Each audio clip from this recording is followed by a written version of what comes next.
Hey everyone, this is Miss Akimoto, and we're here for our last writing mini lesson of the week for Thursday, September 17th.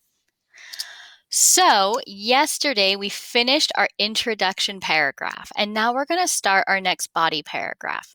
So, really, the question we're asking ourselves is what's going to happen next as we try and start solving our problem? Now, we shouldn't be solving it yet because we still have 4 more paragraphs to go, but we'll start those steps to solving it.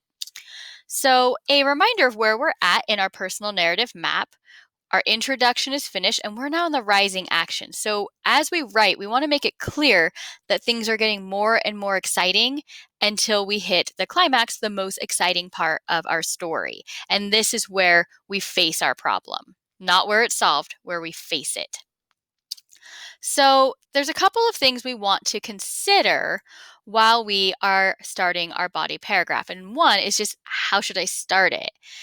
And we want to actually think about that because we want flow from our introduction. We don't want it to just suddenly be like a new thing, but we also want it to be clear that something new is happening here. I'm starting a new train of thought.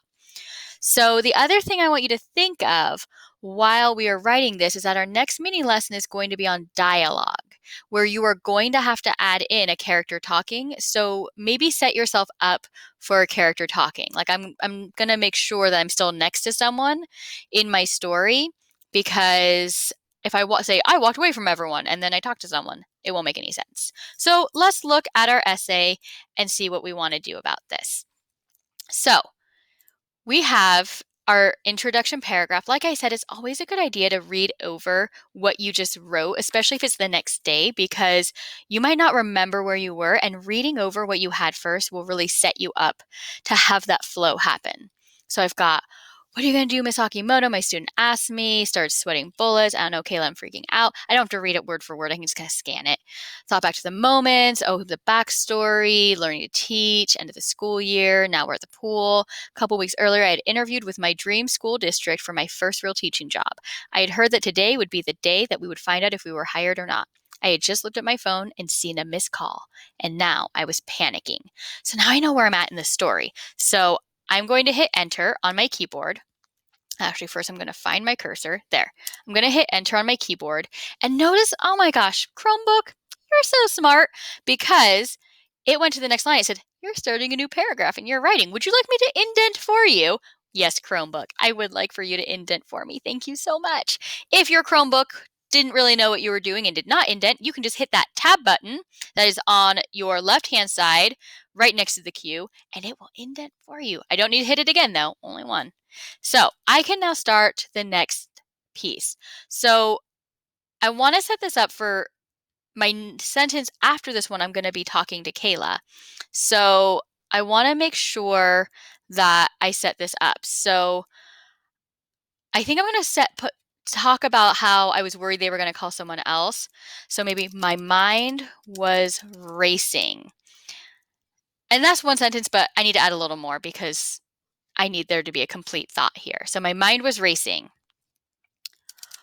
What if they what if they decided to call someone else instead of me because I didn't answer?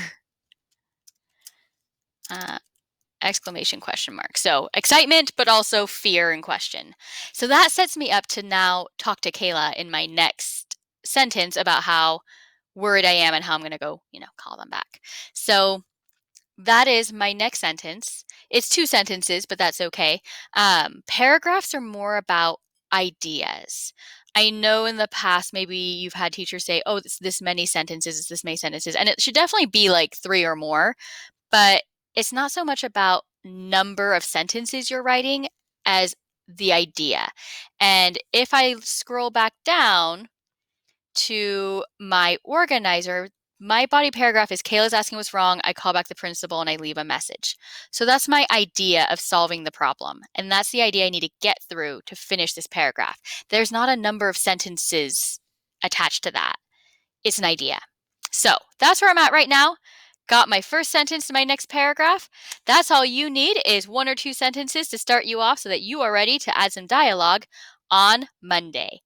Finish up your 1 sentence and have a great weekend. Well, I guess there's Friday too. Have a great writing weekend.